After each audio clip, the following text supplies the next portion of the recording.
Аз съм Ейприл и живея в един много красив балон. Заобиколена съм от хора, които са добри, заобиколена съм от хора, които са широкоскорени, които не съдят човека по неговата сексуалност, по цвета на кожата му, по неговата раса, как изглеждат или откъде идват. И понякога толкова много свиквам с хората около мен и средата, в която съм израснала, че почвам да си мисля, че всички хора са такива. И честно казано, до голяма степен хората, които ме следват в TikTok или в Instagram, знам, че ние мислим по много подобен начин и сме почти еднакви хора. Но последните няколко събития в България, както и в чужбина, ми напомниха, че това е просто илюзия и това е просто моя си балон. Извън моя балон, за много голямо съжаление, има хора, които искрено могат да изпитват омраза към човек, когото дори не познават. И днеска искам да си поговорим за LGBTQ общността. След нападението в Берлин на Прайда и сега ще прочета в България, след новините за случая в България, при който според първоначалната информация се разглежда и версия, че сексуалната ориентация на жертвата може би е била мотив, просто някак си не може да си кажа, знаеш какво, това не ме засяга. И засяга мен, засяга теб, засяга всички и може би вие да не сте част от LGBTQ общността, но ние първо сме хора. Преди всичко ние сме хора. И защото никога няма да разбера, никога няма да ми се побере в главата как ти може да намразиш човек просто защото обича. Той просто обича. Тук не говорим за хора, които вредят на другите, не говорим за престъпници, не говорим за изнасилвачи. Наистина не го разбирам. Говоря за човек, който просто се е влюбил в някой друг. И не разбирам как това може да предизвика такава омраза в някой човек. До такава степен омраза, че ти да отидеш и да го убиеш. Надявам се всички знаете за какво става въпрос. И някак си толкова често вече чувам, да си правят каквото си искат, ама вкъщи. Айде да се целува, да се държат за ръце, ама да не ми го натрапват. Или, ама това не е нормално, ама моите деца ще видят, ама това какъв пример е в обществото. И винаги си задавам един и същи въпрос. Какво точно ти направи човек, който просто си върви по улицата, който просто обича? Какво ти взима, как променя това живота ти, защо любовта между двама души те дразни повече от всички реални проблеми, които имаме. В смисъл, като общество. Хора, в България имаме такива проблеми. Имаме домашно насилие, имаме корупция, имаме тиктокъри, които продават пептиди онлайн, имаме хора, които отворено рекламират казина и алкохол и всички тези неща, които водят до зависимост. Имаме толкова много проблеми и как решихте, че двама мъже, които върват по улицата и се държат за ръка, или две жени е най-големия проблем. До такава степен, че излизаме и да почнем да се убиваме. Имаме хора, които ежедневно мамят. Имаме хора, които лъжат, които вредят на останалите физически. И ние някак си решихме, че най-големият ни проблем е един мъж да изглежда малко по-женствен или две жени да се целунат на улицата или да се държат за ръце. Особено в България, не знам дали сте го забелязали, но като един човек е по-различен, говоря, може би има друга раса, изглежда по-тъмен, облича се по-различно, може би се държи по-женствено. Тези хора, които не се вписват в нормата на българина за нормално, биват отхвърляни от обществото, хората спират, обръщат се, гледат ги, като че ли все едно са паднали друга планета, разбирате ли? Почват да се обръщат да го оглеждат, почват да го обиждат, почват да шушукат някакви неща, докато той върви, почват да му се смеят. И винаги съм се чудила защо. Защо трябва да накараш един човек да се чувства зле, когато този човек не е направил абсолютно напълно нищо? Защо бе, хора? И има едно изречение, което нон-стоп чувам и всеки човек го използва в някакви аргументи, като спорим, ама те са си го избрали. И честно, всеки път, когато някой човек ми каже това, аз винаги си мисля, има ли някой тук? Тук има ли някой? Какво правиме? Защото нека кажем, че това беше избор. Нека кажем, че твоята сексуалност е избор. Кой по дяволите би избрал този тежък начин на живот? Кой би го избрал, бе? Кой би избрал да се страхува да ходи по улицата и да не може да хване човека, който обича за ръка? Кой би избрал такъв живот, в който знаеш, че обществото те мрази, че може да те пребият навънка, само защото държиш по-женствен или само защото държиш мъж за ръка или си го целунал в ресторанта? Кой би избрал неговите родители да не го приемат. Знаете колко е трудно на тези хора да покажат своята сексуалност през техните родители, тъй като повечето пъти тези родители ги отхвърлят. Представете си какво е да отхвърлиш собственото си дете само заради неговата сексуалност. Знаете ли колко е трудно това? Да живееш всеки ден и да чуваш, че това не е нормално, че ти си луд, че трябва, може би, да знам, да ходиш да се лекуваш. Знаете ли колко е трудно това? Защото аз не знам, наистина не знам и не мога да си представя какво е. Така че ми кажете, кой нормален човек би избрал това? И ако това нещо беше избор, тези хора биха избрали по-лесния начин. Просто да са хетеросексуални. Това биха избрали.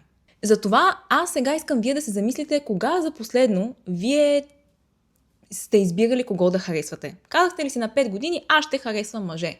Или били сте на 6-7 години, 8 първи клас, имали сте някое хубаво момче или момиче в класа и сте си казвали, аз харесвам момичета, аз харесвам момчета. Никога не е трябвало това да го потвърждаваш сам със себе си. Просто го харесваш и това е. Толкова е лесно. Повярвайте ми, не е било нужно никога да сядате и да си казвате от днеска аз харесвам този пол или другия пол. Помислете сами за себе си, никога не ви се е случвало. Гарантирам ви. Някои хора просто харесват мъже, някои хора харесват жени, така и при хората от LGBTQ обществото. Любовта не е някакъв бутон, който натискате и си избирате какво да харесвате и какво не. Просто така се чувстваме. Всички така се чувстваме, защото сме хора, защото е нормално. Така, приключваме с тази тема, продължаваме с следващата. Другият любим аргумент е защо те имат прайд. Знаете ли защо те имат прайд, а ние хетеросексуалните хора нямаме? Защото на нас никога не ни се е налагало да защитаваме правото си просто да съществуваме, просто да обичаме. Не е било нужно да обясняваме защо съм излязнала навънка с момче, защо съм го целунала или защо спа с него. Никога не ми се налагало това да го правя. Кога за последно чухте някой да ви казва, че вашата любов е против природата? Защото това много често също го чувам. А кога за последно сте били притеснени, че навънка може някой да ви пребие просто защото сте със своето гадже, със своя приятел или защото сте се запознали с някой в Bumble или в Tinder и може би защото вашата сексуалност е различна, те да дойдат и да ви убият. Кога за последно това беше вашето притеснение като хетеросексуален човек? Нека позная никога. Абсолютно напълно никога.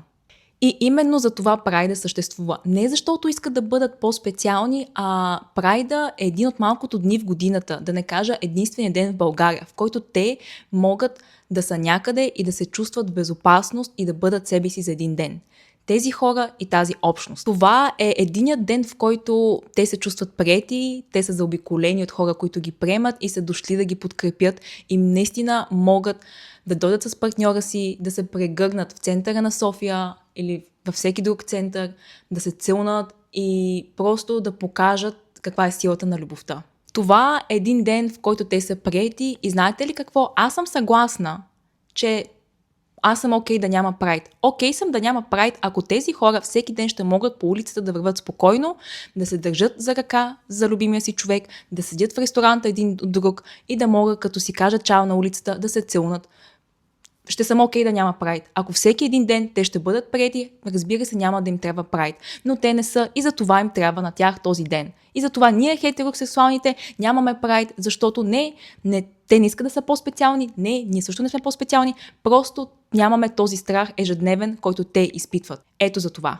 И искам да кажа още нещо. Не е нужно да разбирате техния живот, техните избори. Не е нужно даже да се съгласявате с тях. Разбирате ли? Не е нужно да мислите по същия начин, който аз мисля, това ви го обяснявам, или да имаме едни и същи възгледи. Не. Окей?